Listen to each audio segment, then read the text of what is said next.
The problem of searching is to find something in the collection. In our case, the collection is stored in a list.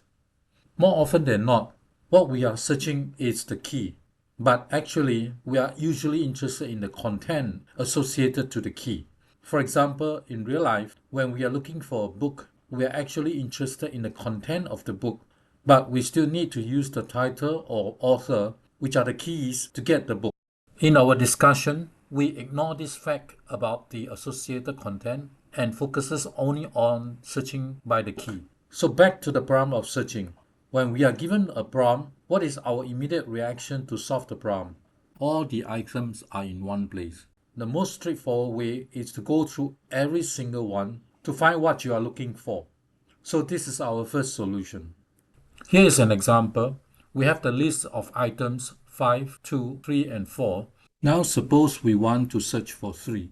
We have no special trick, just do one by one from the beginning to the end. Either we can find it or we declare the item is not found. For our case, our first item is 5, so it is not what we wanted. We move on. 2, again, it is not what we wanted. We move on. Now we found 3, so we report 3 is found at position 2. Here is the code for our thinking. Define linear search, the value we want to search, the given list that we want to search this value. For I in the list, if I is equal to the value, return value. Otherwise, at the end of the loop, if we have not found it, we return none. So this is the sequential one by one search until the end. Now, this code is not so useful as we often want to find the values as the key and return the positions of the key in the list. Remember, we usually want to know the associated content to the key, and thus the position of the key is needed. So we amend our code as in the next page. Here we use I as the index of the item in the list, and we go through I from 0 to the length of the list. Then we use I as the index to the list to check its value. Once the value is found, we return the index I. Again, at the end of it, if we can't locate the value, we return none. So what is the time complexity here? Obviously, there is a single for loop and it goes through all the items in the list in the worst case. So the worst case is O of n, where n is the length of the list. So it is probably not our best. So can we do better? When we ask can we do better, this means can we do less number of searching? The cost of searching here refers to the cost of doing comparisons, as comparison is the main operation. The whole searching task is to take an item, check its value. If it is what we want, done. Else, move on. So it depends. If we want to do better, it means we want to avoid checking every single value in the list. But to be able to achieve that, we must be certain that we don't miss out the value that we are looking for if we would to miss checking some values. So we need to know more about the list. Let's see the analogy in real life. If we anyhow put your stuff, any items can be at anywhere, then there's no good way to find what you want but to search every location. On the other hand, if you are an organized person and put things in their respective places, then there is a good chance that you can find what you wanted faster. More specifically, think about how you organize your own bookshelf to keep your stuff. If there is a systematic way to keep your notes, such as all computer science notes stay in level 2 of your shelf, for example, then the next time you want computer science notes, you know immediately to go to level 2 to find it, without having to search all the levels. So with the same spirit as in our real life, we should keep our list in some sorted order. So how does this help? Because all numbers are sorted, say, in increasing order, then spending time to check one item, say k, whose value is x, allow us to know at least the other numbers before it are all smaller, all these are smaller than x, and all the other number after it are larger, all these are larger than x. So with a single operation, we can divide out the list into two parts, and knowing which part we need to continue our searching.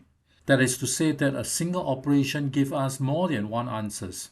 It has told us indirectly about many other we did not need to check explicitly. And we can now proceed to check the promising part of the list instead of the part that we're sure to fail. With the list sorted, we have avoided the fear of missing out what we wanted. We should just go to the promising part to check. This is the common strategy in life and in computer science. divide and conquer. The divide part allows us to throw away those bound to fail without checking and without missing out, so we save time. The conquer part allows us to focus on finding what we want. With a careful choice of how to divide and how to conquer, we achieve much faster time complexity, as we will see. Let's see the idea again in an algorithmic manner. Here's the list that we are looking for some element in there. We first look at the kth element. If it is what we want, we are lucky and we have found it and we are done. Otherwise, what we want may be on the left or on the right since the list is sorted. If the value we want is smaller than what we saw as x for the kth element, then it should be on the left. Otherwise, it should be on the right. Then we can put on our wishful thinking again to look for the value on the respective part. This is the conquer part of the divide and conquer. But wait, we still need to talk about the divide part. What is the case that we should look at? In the extreme case, if we choose k to be 0, which is checking the first element, then the likelihood is that we have to keep checking with the right part. As you can see, we don't really divide out the list into two parts, but rather one part. In this way, we are actually degenerating ourselves to the sequential search, and nothing better that we did here. Here come the important techniques in computer science. We often divide things, and we often divide them into equal parts. For here, it means two roughly equal parts. Why so? Intuitively, you see that this is the best balance we can have. If what we are looking for is on the left, we have about half to throw away on the right.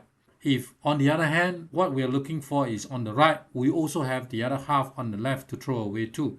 So we don't take chances. We are always able to remove half of the list from searching.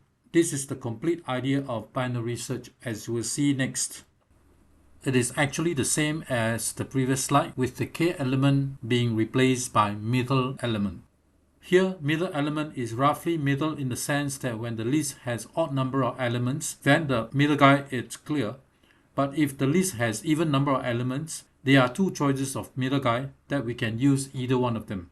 Here's an example. The list is sorted 5, 9, 12 and so on. We want to look for 25, which is here.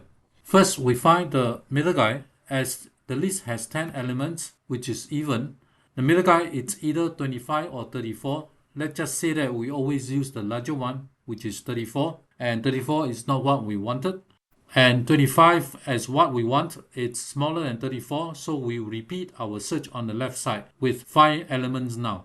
Then among the 5 elements, the middle guy is a third element, which is 12, and 25 as what we want, it's larger than 12, so we repeat the search on the right side of 12, which are 18 and 25. And we find the middle element of the two elements, which is 25, the second element, and great, 25 is what we want, and we have found it.